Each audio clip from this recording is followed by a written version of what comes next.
nice response. My topic is prayer, and prayer does cover a lot of fields, so I'm going to focus on one theme of prayer, and that is the difference that prayer makes. And I have 4 points that I want to share with you today. The first point is prayer releases God's power, and it comes from James 5:16, and James 5:16 says, "The prayer of a righteous man is powerful and effective."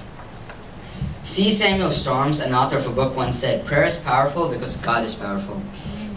In other words, when we pray, our prayers go up to heaven and God channels the powers of prayer. Another point is, when Bible says prayer is effective, it means that God acts powerfully and effectively through the prayers of his people. Another author of a book said, R.A. Torrey, once said, "Prayer is the key that unlocks all the storehouses of God." In other words, saying, prayer is the instrument God uses to direct his power on the universe. An example is Elijah. When he prayed, it didn't rain for 3.5 years, but then he prayed again, and it rained again. The second point I have is prayer is the key to great works. This comes from John 14:12-13. It says, "I tell you the truth, anyone who has faith in me will do what I have been doing. He will do even greater things than these, because I am going to the Father. And I will do whatever you ask in my name, so that the Son may bring glory to the Father." Jesus said this before he was betrayed, and he said that his disciples would do great things, which left his disciples wondering, how would they do these great things, like walking on water and feeding the 5,000, calming a storm? And the answer was they'd do this by prayer, because Jesus told them he'd do whatever they ask from him. And how did they ask? By prayer. So, moral of this is prayer is the talking part of a ministry partnership.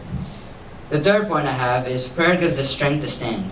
It comes from Ephesians 6:18, which says, "Pray in the Spirit on all occasions with all kinds of prayers and requests."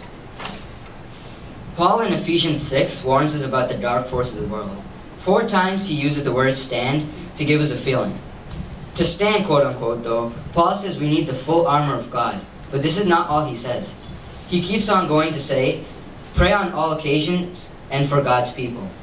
Moral is praying for God's people is an important part of defense against the devil, because God intends for every believer to stand and wants that by prayer.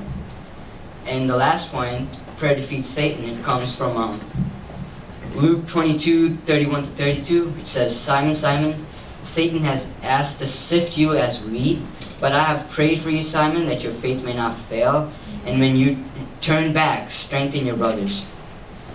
2 forces are at work today, and have always been at work: God and Satan. Satan goes about, quote unquote, roaring like a lion looking for someone to devour. Comes from 1 Peter 5:8. God, on the other hand, supplies everything we need and for life and godliness. Comes from 2 Peter 1:3.